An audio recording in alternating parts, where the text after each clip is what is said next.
ഓം ശ്രീ ഗണേശാശാരദാ ഗുരുഭ്യോ നമഃ. സദാശിവസമാരംഭാം വ്യാസശങ്കരമധ്യമാം അസ്മദാചാര്യപര്യന്താം വന്ദേ ഗുരുപരമ്പരാം. ശ്രീ ഗുരുവായൂരപ്പാ ശരണം, ശ്രീ ഗുരുവായൂരപ്പാ ശരണം, ശ്രീ ഗുരുവായൂരപ്പാ ശരണം. ശ്രീഹരിയും ഒരു നിഴൽനാരായണിയും, ദശകം 34, രാമായണകഥ, അനുമൽ സംഗമം വരെ. അയോധ്യയിൽ ദശരഥൻ പുത്രകാമേഷ്ടി നടത്തി പായസം കഴിച്ചു 3 രാജപത്നിമാർ. ഗർഭിണികളായി അവർ ഭവാൻ രാമനായി പിറന്നു. ഭരത ലക്ഷ്മണ ശത്രുഘ്നന്മാർ സോദരർ. വിശ്വാമിത്രയാഗരക്ഷയ്ക്കായി രാമൻ പുറപ്പെട്ടു. യാത്രാക്ലേശമുണ്ടായില്ല മന്ത്രശക്തിയാൽ. മാനുഷരക്ഷയ്ക്കായി ദേവൻ താടകയെ നിഗ്രഹിച്ചു. സിദ്ധാശ്രമത്തിങ്കലെത്തി ദാശരഥികൾ. യാഗരക്ഷ നടത്തിയ ശ്രീരാമന്റെ തൃക്കാൽ പൊടി അഹല്യയ്ക്ക് മോക്ഷം നൽകി അത്ഭുതമത്രേ.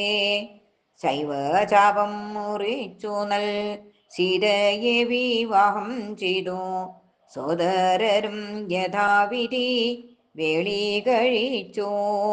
ഭാർഗവൻ വഴി തടഞ്ഞു വിവാഹഘോഷയാത്രയിൽ. അനന്തരം വൈഷ്ണവംശം ശ്രീരാമൻ നേകി.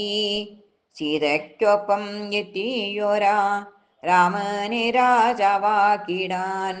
ദശരഥൻ തുനിഞ്ഞു കൈകേയി തടഞ്ഞു. താതവാക്യം സത്യമാക്കാൻ ശ്രീരാമൻ വനത്തിൽ പോയി. സീതയും ലക്ഷ്മണൻ താനും പിന്തുടർന്നല്ലോ. ഗുഹസമാഗമമുണ്ടായി ഭരദ്വാജ മുനിയെയും.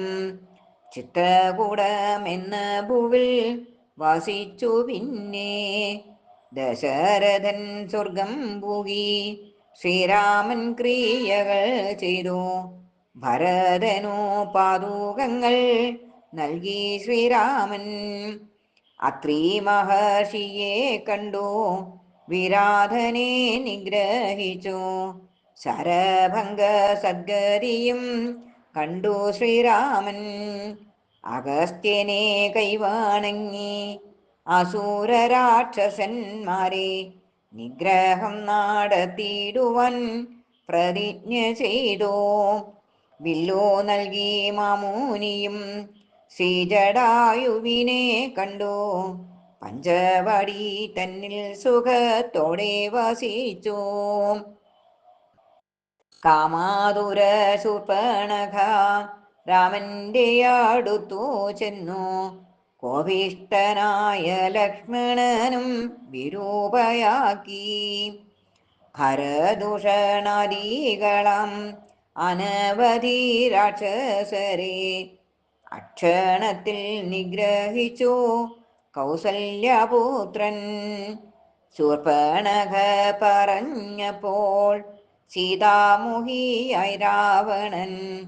മാരീചനോ പൊന്മാനായി സീത മോഹിച്ചു. മായാവിയം രാവണനോ സീതയെ അപഹരിച്ചു. മായാതീതൻ രാഘവനോ ഉള്ളിൽ ചിരിച്ചു. രാവണനെ എതിർത്തോരാ ജടായു മരിച്ചു വീണു. സംസ്കാര കർമ്മങ്ങൾ ചെയ്തു ശ്രീയേഴും രാമൻ. ശബരിയെ കണ്ടു വായുപുത്രനോ സഹായിയായി. ഗുരുവായൂരപ്പ എന്നെ രക്ഷിക്കണമേ. സർവം ശ്രീകൃഷ്ണാർപ്പണമസ്തു.